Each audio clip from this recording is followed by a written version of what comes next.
We're now going to discuss the Eastern European musical influence that developed in Europe later than the Central European style of synagogue music, and we'll hear some very interesting differences.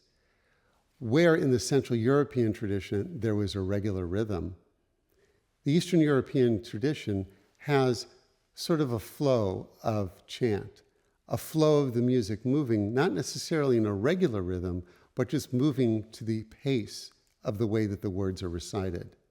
In the Central European tradition, there were a significant amount of Western influences that were part of the time period, but very limited aspect of Jewish nusach, the Jewish synagogal tradition of singing in a modal style, the modal style of solo-voiced music.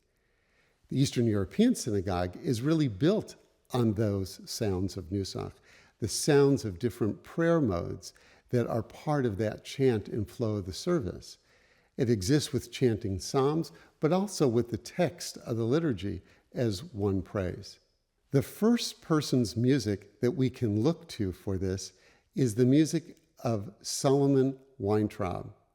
He was known as the Kashtan. The thinking that he's called the Kashtan is that he had red hair that was quite fiery, and that when you heat up a chestnut, which is a kashtan, it turns red. So that's why he's known as the Kashtan.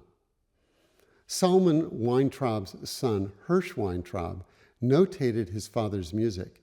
Solomon Weintraub's music was not notated while he was alive in terms of print. He did write some manuscripts. But this music is written down and published by Hirsch 25 to 30 years after Solomon dies. The example we're going to hear of the Eastern European style is Solomon Weintraub's Ki Kashimcha. The Ki Kashimcha is a very important highlighted moment on the High Holy Days, on Rosh Hashanah and Yom Kippur, during the Musaf service. The prayer of Unatana Tokef builds up a whole scene of how people are judged, and it says people sort of walk through in judgment like sheep. That's the text of Kevakarat. And then they come to the text of Barosh Hashanah, which says who's going to live and who's going to die in the year and who's being judged during this time period of the high holidays.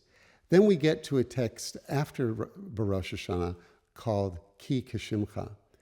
What we're going to hear is the cantor and the choir singing together. Remember, in the Central European style, the cantor and choir sung separately. The Eastern European tradition is about the intermixing between the cantor and the choir to sing melodies off of each other, to really integrate that style. And in the Eastern European tradition, there's no musical accompaniment. So the way in which that harmonization works is coming from the choir rather than having an organ.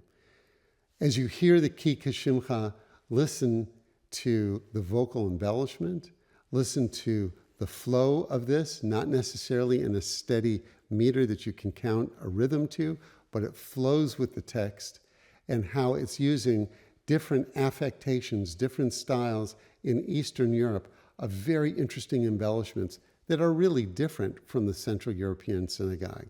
So now, Weintraub's Ki Kashimcha.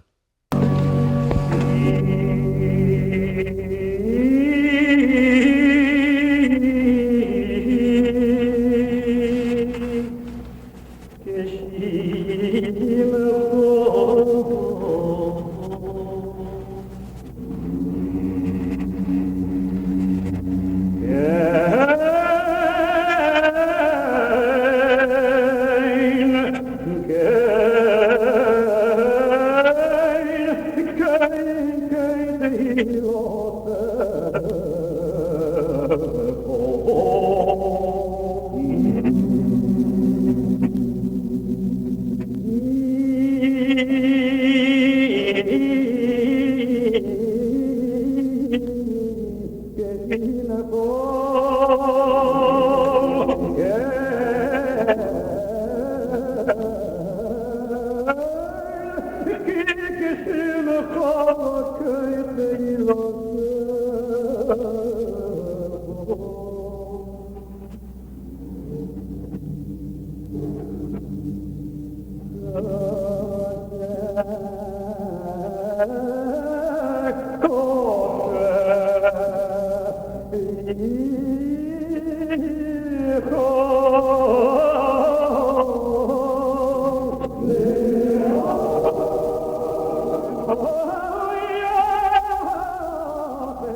The other cantor that we're going to hear is A.B. Birnbaum.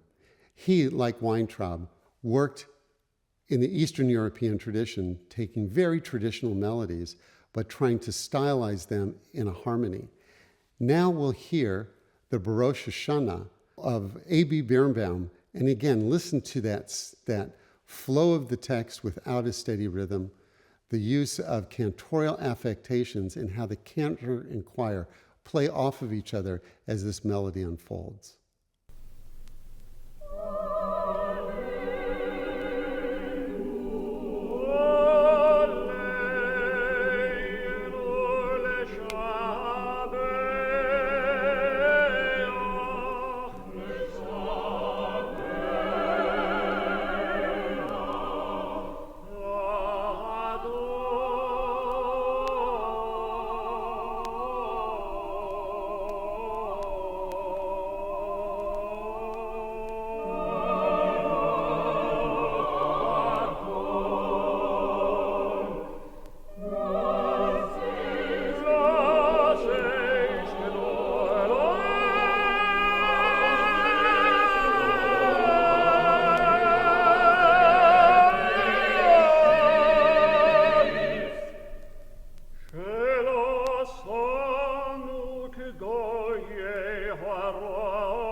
What we've heard in this presentation is how the Eastern European tradition is different from the Central European tradition. As the Eastern European tradition comes to America, it has another influence. There's a cantor named Samuel Vagoda who wrote a book called The Legendary Cantors, and in it he talks about these two different styles. He talks about the style of the cantors in Germany as being Hasanut HaSeder, the cantorial style of order, where the Eastern European tradition he calls Hasanut HaRegesh. Regesh means feeling or emotion, so this is the Hasanut of expressive emotion. Those are the two European styles that are existing in Europe. The Eastern European style gets developed a little later than the Central European style, but they're happening at the same time in Europe. Then they come to America. Knowing that the largest immigration of Jews from America from 1880 to 1920 was from Eastern Europe, this Eastern European influence comes into America in a very interesting way. So we hear that now American liturgical music from the 19th century had these two different cultural influences, and next we'll see how they integrate into American culture.